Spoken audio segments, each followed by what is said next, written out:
नमस्ते विद्यार्थियों। आशा करता हूँ आप सब बहुत अच्छे होंगे। संस्कृत के पेपर भी आपके अच्छे चल रहे होंगे। पीछे वाला जो पेपर था अपने एक तो माघ से संबंधित था और एक श्रीहर्ष से संबंधित था। तो प्रश्न आप लोगों ने किए हैं, इनके जो आंसर हैं उसकी चर्चा अपन कर लेते हैं। जो भी विषय वस्तु है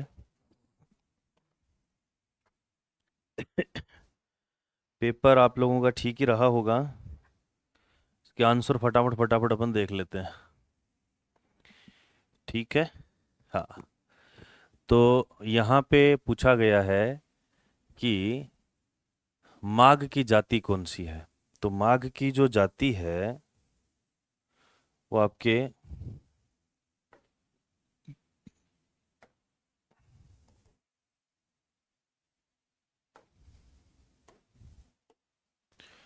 श्रीमाली जाति इसमें आंसर रहेगा। 82 का जो प्रश्न है उसकी अपन बात करें तो माघे हिमकर इति उक्ति कस्य संदर्भे प्रसिद्धा।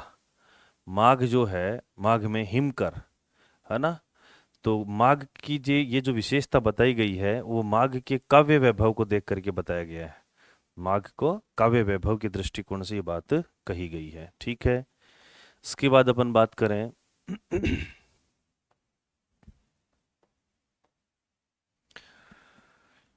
शिशुपाल वधम काव्यम कीदृशम महाकाव्य। शिशुपाल वध जो है वो कैसा महाकाव्य है, इसमें इस प्रकार से प्रश्न पूछा गया है। तो इसमें आख्यान काव्य है, मतलब ऐतिहासिक घटनाओं पर आधारित है। शिशुपाल है कस्य वंश है। शिशुपाल का जो वंश था वो चेदी वंश था, चेदी वंश का राजा था ये। नेक्स्ट अपन बात करें शिशुपाल दोष क्षमा सीमा कियत आशित। शिशुपाल की जो दोष की जो सीमा थी वो कितनी थी। शिशुपाल से दोष क्षमा सीमा कियत आशित, ये जो प्रश्न है वो मेरे दृष्टिकोण से थोड़ा सा क्या है, दोषबद्ध है, ठीक है ना। हाँ, इसके जो बात थी वो शिशुपाल के 100 गुनाह माफ थे। तो 100 पाप जो थे उसके माफ थे, इस प्रकार से इसमें बताई गई है। शिशुपाल वध से नायक कौन है। शिशुपाल वध का जो नायक है वो भगवान श्री कृष्ण है। शिशुपाल वध का जो नायक है वो भगवान श्री क्या है, कृष्ण इसमें रहेंगे, ठीक है। माघ से निवास स्थानम, माघ का जो निवास स्थान है वो क्या है। तो सर्वमति के अनुसार जो है इसमें अपन बात करें भीनमाल जालोर जो है वो वहाँ के रहने वाले थे, ठीक है ना। माघ है कस्य कबीर अनुयायी। माघ किसके, कौन से कवि के अनुयायी थे। माघ जो है वो कौन से कवि के अनुयायी थे। भारवे है की बात इसमें आती है कि भारवी के, ये भी अच्छा प्रश्न बनेगा। माघ भारवी के अनुयायी थे। शिशुपाल का जो सारथिक था, सारथी जो था वो कौन सा इसमें आता है। तो शिशुपाल का सात्विक था। और भगवान श्री कृष्ण की बात आ जाए तो क्या आता है, दारू किसमें बांध आती है, ठीक है। युधिष्ठिर से यज्ञ, युधिष्ठिर का यज्ञ कौन सा था। युधिष्ठिर ने यज्ञ जो किया था वो राजसूय यज्ञ किया था। शिशुपाल है कृष्ण से कह संबद्ध आसीत। दूर बांधवा, दूर बांधवा संबंध था, दूर के भाई जैसा संबंध था। परिवार के लोग होते हैं जो परेशान करते हैं। अर्थ गौरव, अर्थ गौरव किसका प्रधान आता है। तो अर्थ गौरव माघ, माघस्य है ना। उपमा कालिदास से भारवे अर्थ गौरवम। और इसमें बात अगर आती है कि भाई यहाँ पे कालिदास, उपमा कालिदास की बात आती है, हर्ष की यहाँ पे बात ही नहीं आती, भवभूति की बात नहीं आती, तो बच गया कौन सा, माघ ही तो बचा ना, है ना। उपमा कालिदास से भारवे अर्थ गौरवम, तो भारवी की बात यहाँ पे नहीं है ना। इस प्रकार से बात इसमें रहेगी। माघे संति त्रियोगुण, तो माघ में तो तीनों हैं, तो अर्थ गौरव की बात यहाँ पे करेंगे। हालांकि अर्थ गौरव भारवी का होता है, परंतु यहाँ पे भारवी का नाम ही नहीं है, अन्य किसी का नाम है नहीं, इसलिए इसको अपन क्या मानेंगे 93 में ए। शिशुपाल वधम कहानी जो है वो समाप्त होता है शिशुपाल से निर्वाणेन, वधेन, युधिष्ठिर से राजाभिषेन और कृष्ण से गमनम। तो इस प्रकार की बात इसमें रहेगी। तो आपको सबको पता है कि इसकी कहानी का अंत जो होता है वो शिशुपाल के वध से होता है। शिशुपाल वधम काव्य माघेन किम प्रतिपादित, किम प्रतिपादितम, क्या पूछा है इसमें कि शिशुपाल वध के काव्य माघ के द्वारा क्या प्रतिपादित किया गया है। तो कृष्ण का पराक्रम यहाँ पे प्रतिपादित किया गया है। माघ कृत काव्य वर्णनम विशेषतया कस्य प्रसिद्धम, माघकृत काव्य वर्णनम, विशेषतः किसका, माघ के द्वारा जो काव्य वर्णन किया विशेषतः इसमें वर्णन किसका है, तो विशेषतः ऋतु वर्णनम इसमें बात आती है, ऋतुओं का वर्णन है, इसमें ध्यान रखना है। शिशुपालेन केन कारणेन कृष्ण अपमानिता, शिशुपाल ने किस कारण से कृष्ण का अपमान किया, ईर्ष्या के कारण, ये ईर्ष्या करता था क्योंकि कृष्ण तो महान थे, सब उसके गुणगान करते थे। रैवतक पर्वत का जो वर्णन है वो किस में प्राप्त होता है, तो रैवतक पर्वत का वर्णन जो है वो चौथे अंक में प्राप्त होता है, रैवतक पर्वत का वर्णन प्राप्त होता है वो चौथे अंक में होता है। श्रयंत ग्रंथ कौन सा है, तो शिशुपाल वध ही श्रयंत ग्रंथ है, श्री शब्द से प्रारंभ होता है, श्री शब्द से अंत इसमें होता है। माघ के कवित्व की विशेषता पूछी है, तो माघ के कवित्व की विशेषता है, तो माघ के कवित्व को एक विशेषण प्राप्त है, उपमान कुल कवि, उपमान कुल कवि, ये भी अच्छा प्रश्न बनेगा।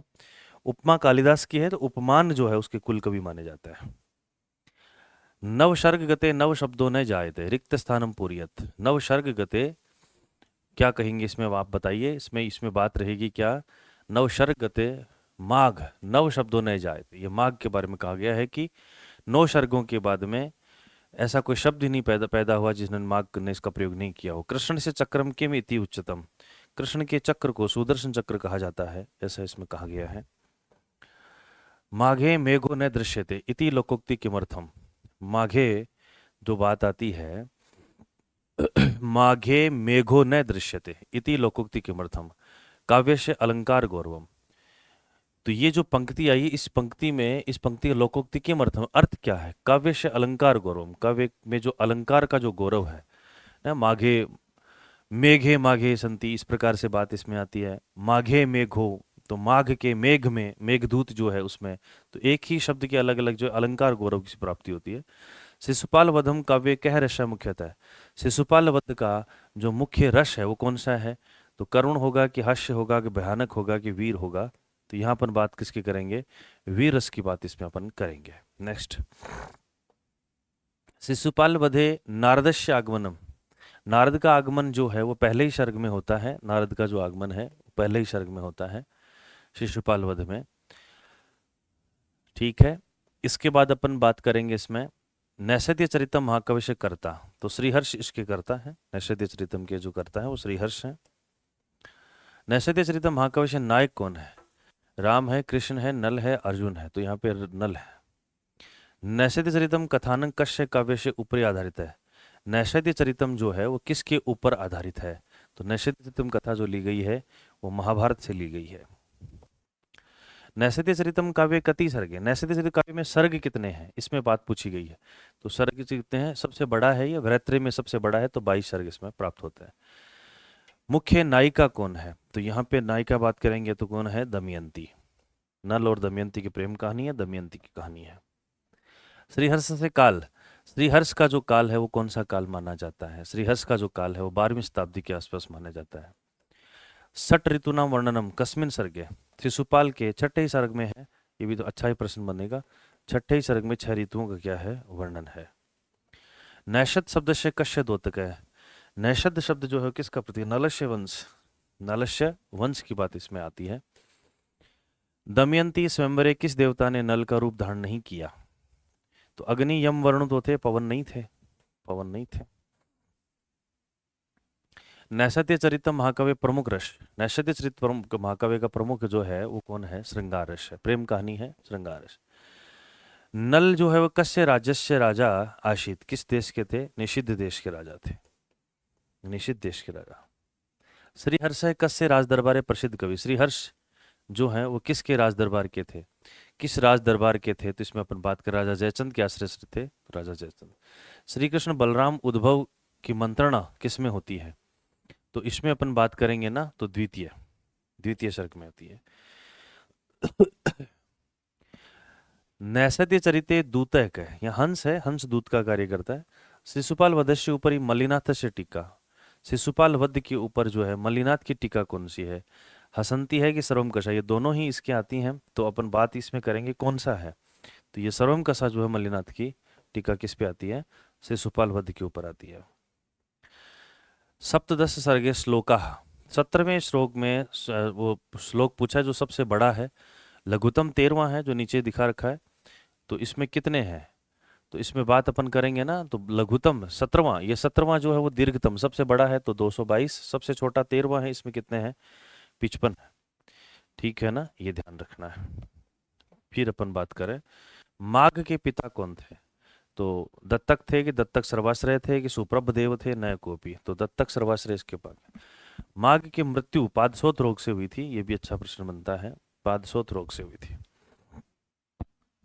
घंटा माघ की उपाधि जो है वो किस में प्राप्त हुई थी? तो चतुर्थ अंक में ही रैवतक पर्वत का वर्णन है और उसी के आधार पर इनको घंटा माघ की उपाधि दी गई थी। माघ है कश्य उपासक, माघ किसके उपासक थे? माघ शिव के उपासक थे, माघ जो है वो शिव के उपासक थे। देखिए शिव और सूर्य अगर दोनों आए, ये भी एक अच्छा प्रश्न बनता है, सोचने वाली बात है। तो मेघ, शिव और सूर्य दोनों की बात आए तो पहले अपन किसकी बात करेंगे? सूर्य के उपासक की बात करेंगे। सूर्य नहीं होगा तो अपन शिव पर चले जाएंगे। नैषधीय चरित्र से मंगलाचरण, नैषधीय चरित्र का मंगलाचरण कैसा है? तो मंगलाचरण वस्तु निर्देशात्मक है, वस्तु निर्देशात्मक है। पद ललितम कश्य, कश्य प्रसिद्ध प्रशस्ति। तो पद लालित्य किसको कहा है? नैषधीय चरितम को कहा है ना, आनंद महाकाव्य वगैरह इनको ही कहा जाता है। ठीक है ना, हाँ हाँ। इसके बाद अपन बात करें नेक्स्ट, आनंद महाकाव्य यही है, नैषधीय चरितम को कहा गया है। दमयंती के भ्राता दमन है, दमयंती के भ्राता कौन है? दमन है। सुखावबोध किसकी है? जिनराज की है, टीका है ये, सुखावबोध जिनराज की। नैषधीय चरितम ऊपरी लिखिता टीका ना अस्ति, नहीं है, तो मंगल प्रभा नहीं है, जीवातु है, तिलक है, दीपिका है, अलग अलग सबकी लिखी गई है, ये है, मंगल प्रभा नहीं है। नैषधीय चरित में श्लोक कितने? 28-30 है, बिल्कुल करेक्ट है, सबसे बड़ा है ये। सबसे लघुतम सर्ग जो है आपने बात की थी 13वां है 55, सबसे बड़ा जो है वो 17वां है, सबसे बड़ा 17वां है।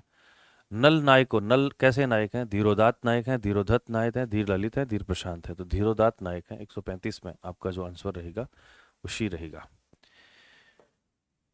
चारवाक सिद्धांत का वर्णन 17वें सर्ग में है। दमयंती स्वयंवर का वर्णन जो है वो कौन से सर्ग में है? दमयंती और उसका, नल और दमयंती का जो है वो कौन से सर्ग में प्राप्त होता है? तो 10वें सर्ग में दमयंती के स्वयंवर का क्या है? वर्णन है। नल केन शापित, नल किसके द्वारा शापित थे? कली के द्वारा, कली ने उसको श्राप दिया था। नैषधीय प्रकाश टीकाकार कौन है?